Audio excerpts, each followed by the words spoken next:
Welcome to Betting with Brooke and Benny here at FTN Bets. It is week 4 of NFL action, and actually the NBA season is coming up pretty soon. As you guys can see down there on the bottom of the screen, NBA Early Bird started yesterday for FTN Daily. So if you guys want to get in, get access to Eddie Kawaisenberg, Stefano, all the guys that we have over there running our NBA DFS stuff. Make sure you get in there now. The price is only going to go up. It actually came out at $199. I think it was for the first 100 subscribers. It's up to $224.99 for the next 100, and then it goes up to $249.99. So, don't wait. If you guys want to get in, instead of using promo codes, we basically try to give discounts to our loyal subscribers who get in early and hop on the train. And if you've already been hopping on the train with our NFL DFS action, you would know that my girl Brooke had a big weekend in DFS over there. So, Brooke, first off, what's going on today? And then second off, tell everybody about how the two-gun challenge is going for you, because I hear good things. What is up? Welcome to week 4. We're pumped. Yeah, DFS is going good. It was not the Mhm. first 2 weeks. I was a little nervous, to say the least. I'm like, wait, am I just not good at this? Do I just have terrible luck? Then this week, I'm just like watching it, and that is the issue with DFS is it is addicting. I literally just like refresh the screen every single time there's a touchdown. I'm like, oh, am I up? Am I up? And yeah, it's dangerous. But it has been so fun. Oh my God, I'm clearly addicted at this point. And this week came out on top. Finally got all my money back that I already blew. So we're in high spirits going into week 4. I hope I can just cash out a little bit, even bigger this week. Yeah, and that's the thing. For those of you who don't know what we're talking about, Brooke does a weekly video where one of our main players over here, Two Gun, basically staked Brooke $1,000 using all the tools on FTN Daily, somebody who has never played daily fantasy before, to see if to show you guys that somebody new using all the tools and the information we have here at FTN is able to make money. And Brooke had a big week last week, made a couple $100. I think she has like a plus 60% on her ROI so far this season. She doubled up her stack last week, so she's feeling good. But I want to tell you something, just so you understand.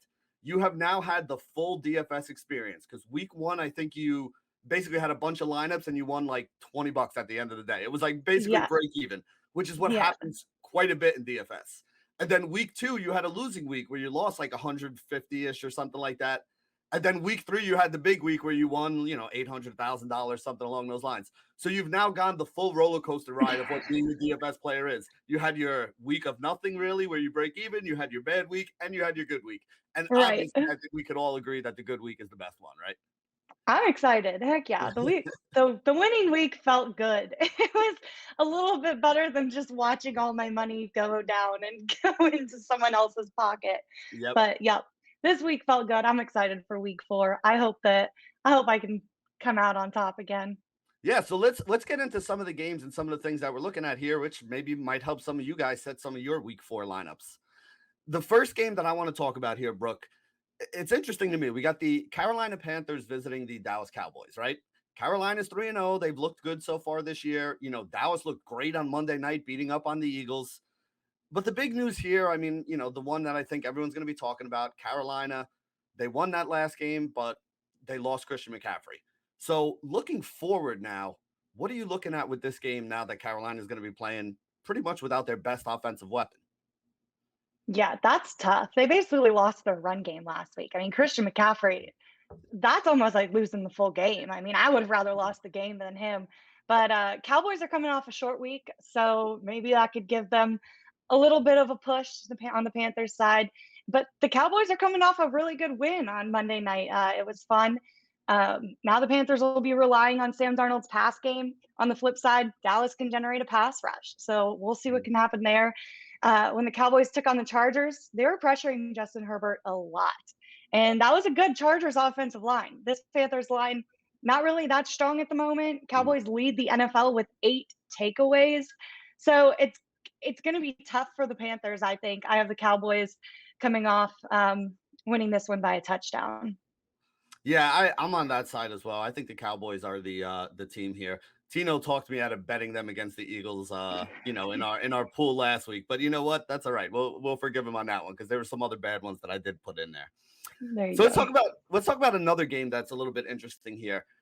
we got the Baltimore Ravens and we got the Denver Broncos going up against each other. The game's in Denver. Denver is 3-0.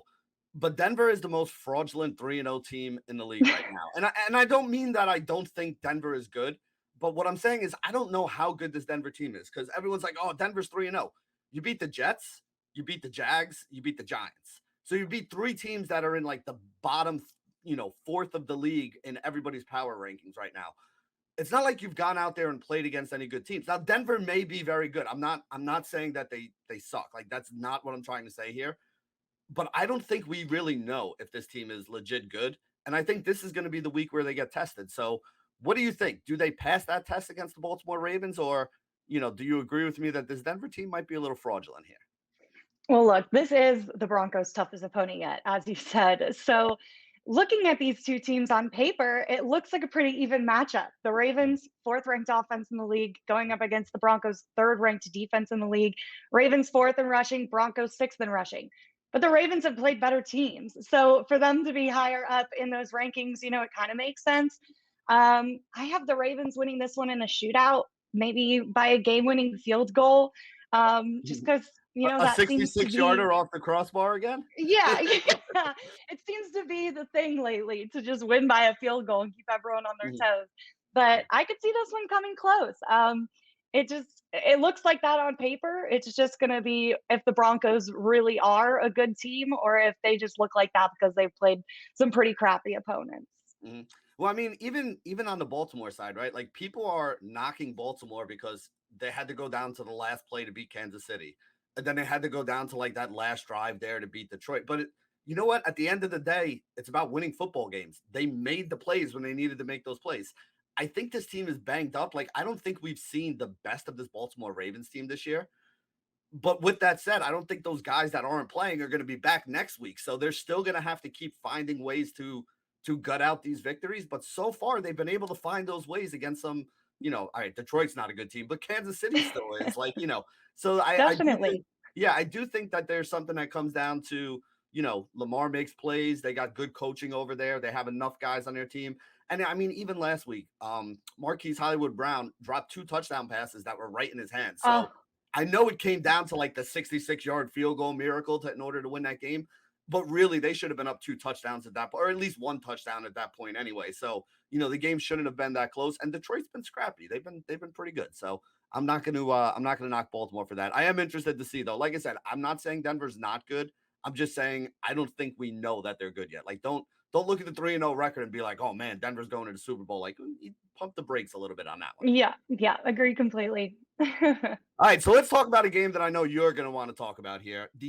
Probably the game of the week this week, unless you're somebody who watches a lot of TV, but we'll get into that later.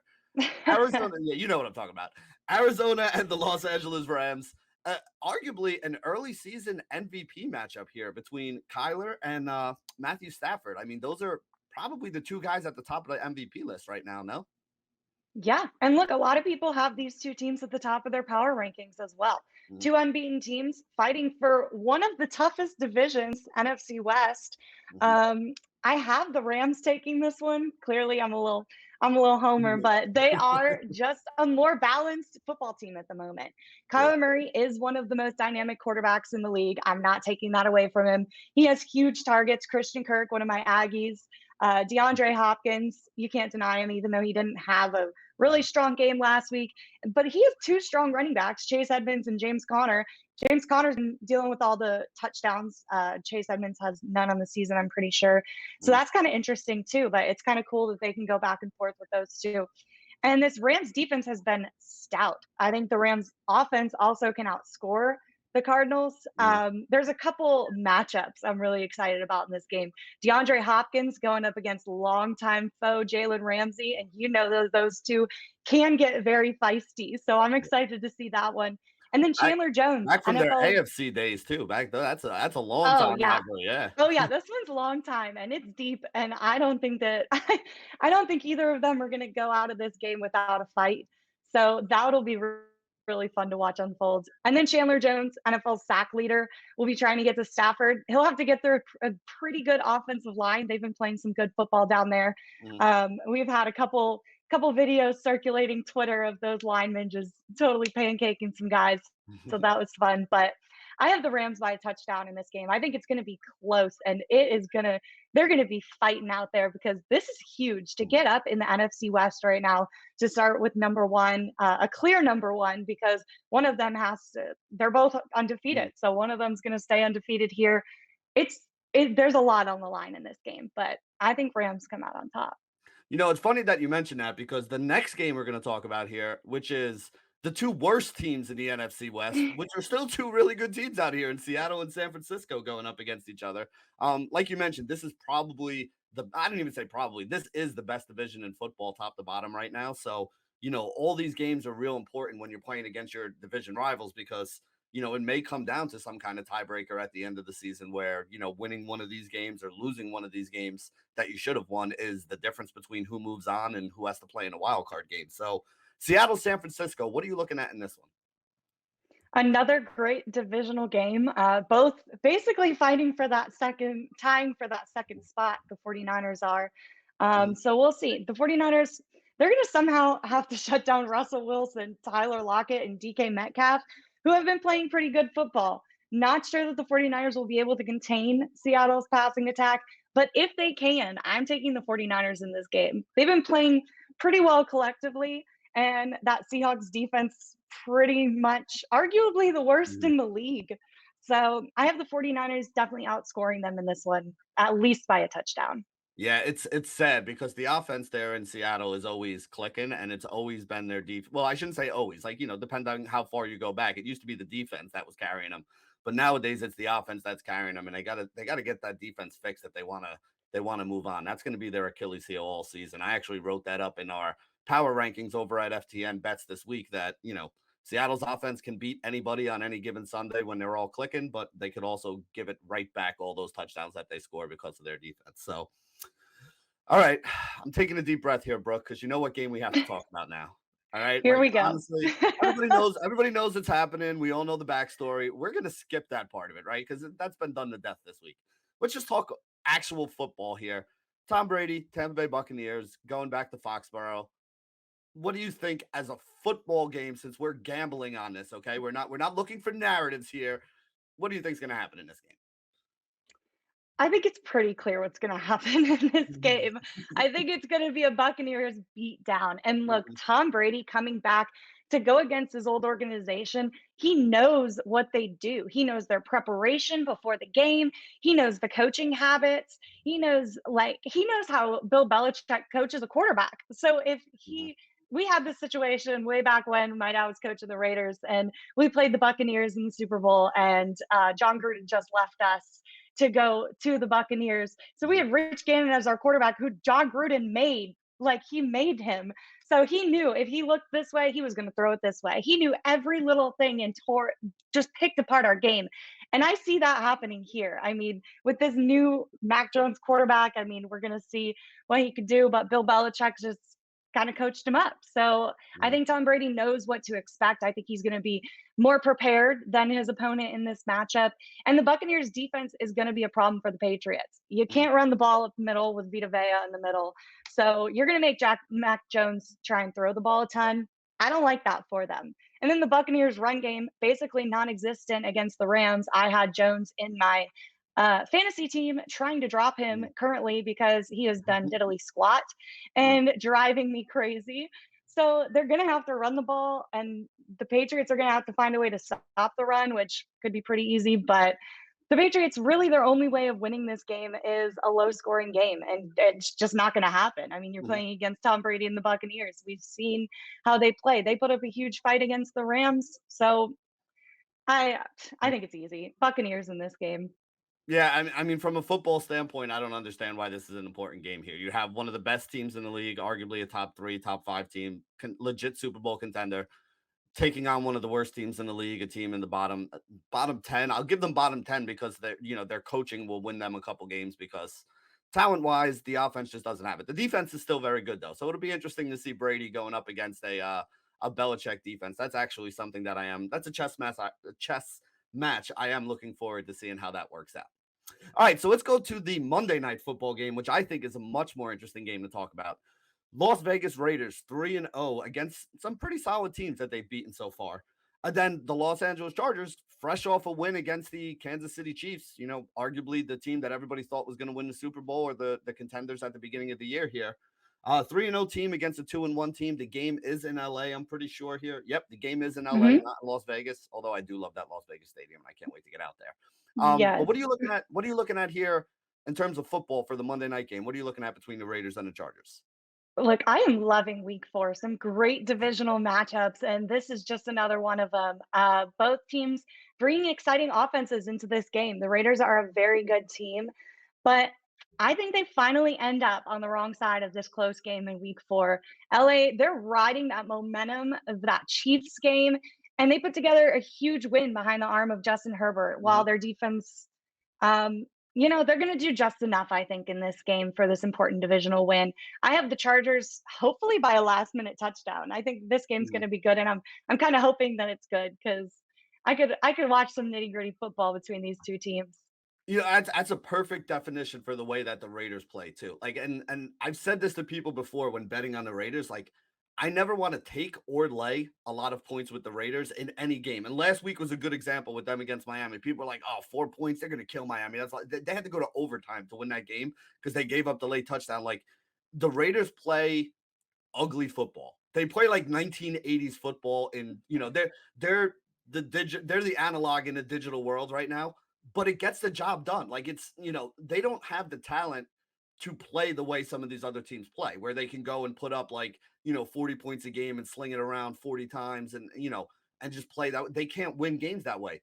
But when they make games ugly, they're always in it to the end. So like you said, I think this comes down to somebody's going to make a play in the last 2 or 3 minutes of this game that's going to put somebody ahead or behind, and that's going to be how the game goes.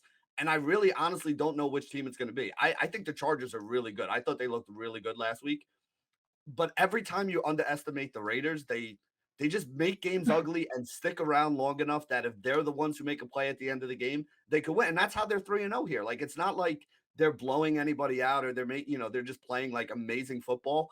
They grind it, they grind it, they grind it, they keep it close, and then they put themselves in a position at the end of a game to make a play and win a game on either side of the football. So I give them a lot of credit. I think they are very well coached. I don't think they have the talent though you know, to hang with some of these teams when it comes playoff time and they have to go on the road to face one of these top offenses or something like that. I just don't think they're going to be able to score to keep up with them. But here, I don't know. I think I'm actually on the Raiders side of this game. They were getting three Ooh. and a half the other day. So I like them getting the 3.5. Because like you said, I mean, maybe they score to tie it up and then Herbert throws a couple passes and we see like a last second field goal. At plus 3.5, I'm still winning on the Raiders side. So the way they play, the way they make it ugly, I would stay on the Raiders side of this game. So we disagree on that one, but I'm pretty much on the same side of you as all the other ones we had here. So I just wanted to mention once again, remember, NBA early bird below. You guys go sign up over at FTN Daily.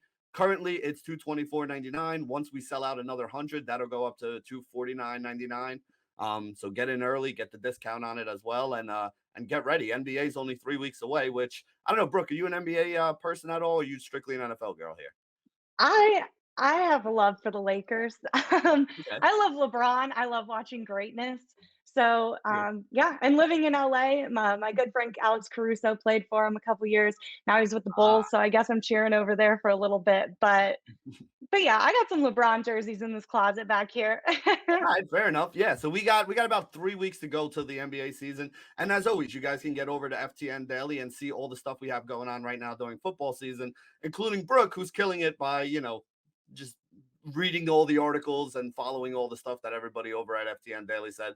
We do have a Yep. great staff, and that is something that they do, and she can attest to the fact that you could win Oh, money just by reading it all. they're killing it. I literally just set my lineups by reading their articles, and all of a sudden I'm winning money. Like, this is too easy. I don't know why everyone's not doing it. All my You friends are know like, what? "Wait, I how do don't I know get in why on this?" everyone's not doing it either. Go ahead and sign Come up over on, there, guys. Here we go. sign up.